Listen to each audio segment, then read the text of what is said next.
Karibu Mmetech. Leo tutaangalia kuhusiana na overload relay. Hii thermo overload relay inatumika katika kulinda mota dhidi ya temperature ikiwa kubwa au umebebesha mzigo mkubwa, yenyewe inalinda. Tuangalie pati zake. Kuna hizi sehemu za nyuma kama vyuma vitatu hivi. Hii ni sehemu ya input ambayo inapeleka mota katika hiyo overload yetu. Ni kwa ajili ya kuilinda mota. Upande wa huku katikati chini hapa pana terminal tatu ambazo sasa hizi ndio output ya ya moto inaupeleka katika motor yenyewe, ambapo ndio motor tutaiconnect hapa. Tuligeuza utaona vizuri terminal zake zenyewe. Kwa hiyo juu kuna screwdriver hapa, ndio kuna uwazi ambapo tunatumika waya kwa ajili ya motor, waya wa mopampu, waya nini unapeleka katika motor. Juu hapa kuna terminal 4, terminal za chini 2 na terminal za juu 2. Hizi za juu 2 imeandikwa 95 97, hizi ni normally close. 95 ni input, 97 ni output. Hizi za mbili za chini ni normally close, 96 na 98. 96 ni input, 95 ni 98 ni output. Kwa hiyo hizi mbili za chini ni normally close, hizi mbili za juu ni normally mbili za juu ni normally close, ambapo 96 95 97 ni normally close, na hizi 96 na 98 ni normally open. Ila ikitrip inabadilika, normally close inakuwa normally open na normally open inakuwa normally close. Hiki unachokiona hiki kina nusu duara, kimekaa kama saa. Hii hapa ni sehemu ya kusetia current. Kuna 20, kuna 30, kuna 15, kuna 10. Kwa pembeni kuna kama nani star na star, ndio pale unazungusha.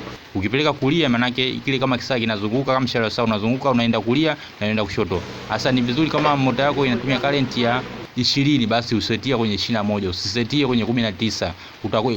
Ukitapowasha mota itatrip. Hiki kialama chekundu ndipo mota ikitrip yenyewe inainuka juu.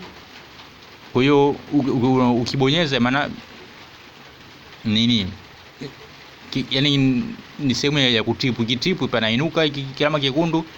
Kwa hiyo ili kuiwasha tena nani mota yako, itabidi useti pale kwenye current, alafu ubonyeze hiki kialama chekundu kiingie ndani, ndipo nani ile itafanya kazi kama kawaida.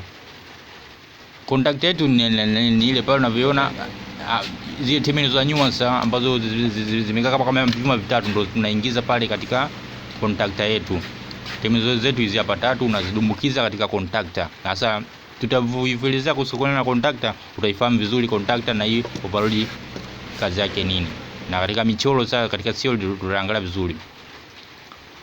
Kama unavyoiona ndio hii sehemu ya kusetia umepaona pale, alafu pembezoni kuna kama kinati nani, kuna kama screw ya star, unaidumbukiza tester, unaizungusha tu, ni kama saa ina seti. Na hiki alama chekundu yenyewe ndio sehemu ikitrip inainuka.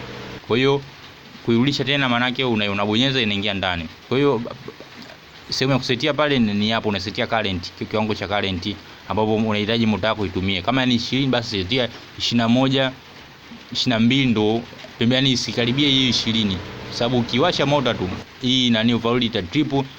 Hii normally close itabadilika, itakuwa normally open, na hii normally open ya huku chini itakuwa normally close, itabadilika. Kwa 95 na 97 ambapo normally close itabadilika kama ikitrip, itakuwa normally close, itakuwa ukipapitishi umeme. Wakati kawaida pale ukipima panapitisha umeme. 95 ukapima na 96 anakuwa ni circuit moja, yani anaingia input na anatoka output, anatoka vizuri. Lakini ikitrip inakuwa tofauti, unashangaa ukipima pale tofauti. Kwa hiyo utabonyeza tu pale.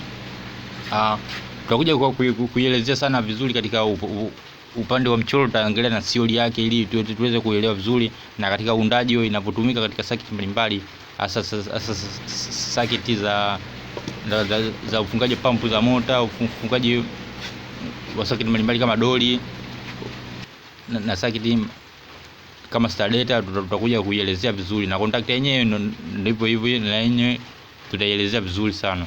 Itafika wakati wake tuelezea.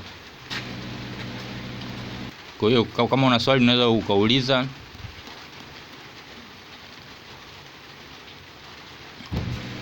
Na kwa leo nilikuandalia ni haya tu. Hii ni Mmetech. Usisahau kulike, kusubscribe video kali zinakuja, za practical na theory. Theory nitaelezea vizuri sana kitu kimoja. Kama una swali usisite kuuliza, nitaandaa video au utajibu hapo kwenye comment. Kikubwa kulike na kusubscribe.